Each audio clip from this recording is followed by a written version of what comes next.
I'm Pastor Matt. This is the EMBER Exchange. So, whether we're talking about something from the Bible, something from our church, or interviewing a guest, we will do it unrushed, one puff at a time. The same is the best way to enjoy a cigar. This week, I wanted to talk about a Bible story that I think we're all probably, at least at some level, familiar with, and that's the Jesus' miracle of him turning water to wine. And so, real briefly, the story of water to wine goes: Jesus is attending a wedding in the city of Cana, and they're having this big party, and they run out of wine, which is horrible. Who wants to run out of wine? Anyway, they ran out of wine. And so Jesus's mom, Mary, comes to Jesus and says, "Hey, you've got to do something." And he tries to get out of it, but he is unable to do so. And so at any rate, she gathers up the servants and she says, "Just do whatever he says." And there were some big jars there, and he says, "All right, fill these jars up with water."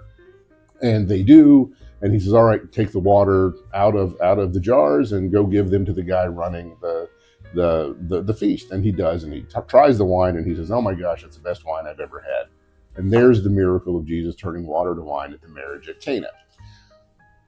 Well, so much gets missed in that because it's more than just a miracle. It's really Jesus making a proclamation of what he's going to be doing. One of the things that we heavily stress in our church is that God has a purpose for what he says and how he says it and when he says it and to whom it was said. And there's one particular verse in that whole story that I want to focus on, and it's John chapter 2, verse 6, if it's something you'd ever want to see for yourself. But in John chapter 2, verse 6, it says, "Standing nearby, there were 6 stone water jars used for Jewish purification ceremonies, and each one of them held 20 to 30 gallons. Well, why is it so specific?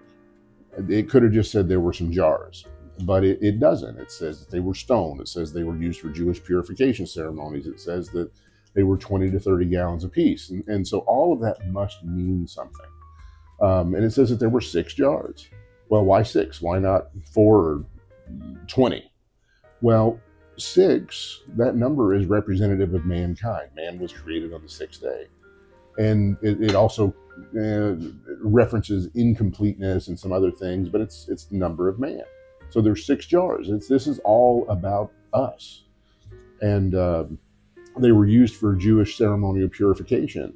And the belief system was that the stone that these jars were made from had been blessed, and these jars were made in a very specific manner, and that the water that they put in these jars was purified by the stone, by the system.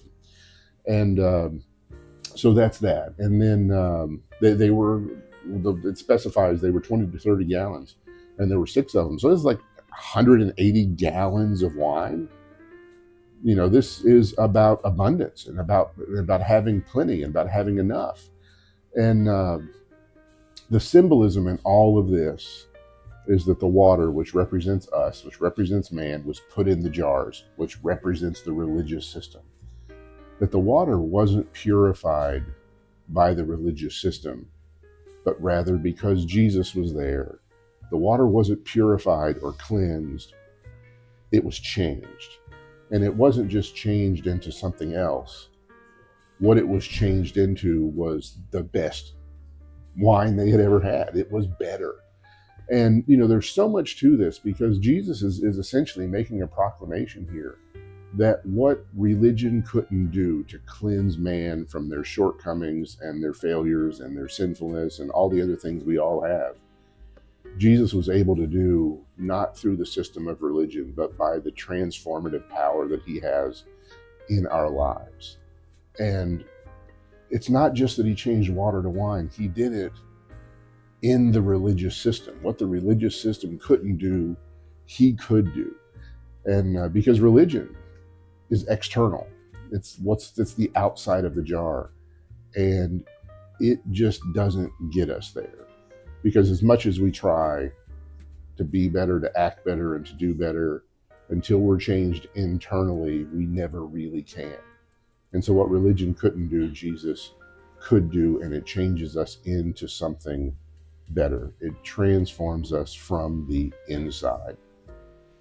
And so I think when we look at the story of this miracle from that perspective, it really changes the significance and changes the impact of what really happened there and what Jesus was really saying.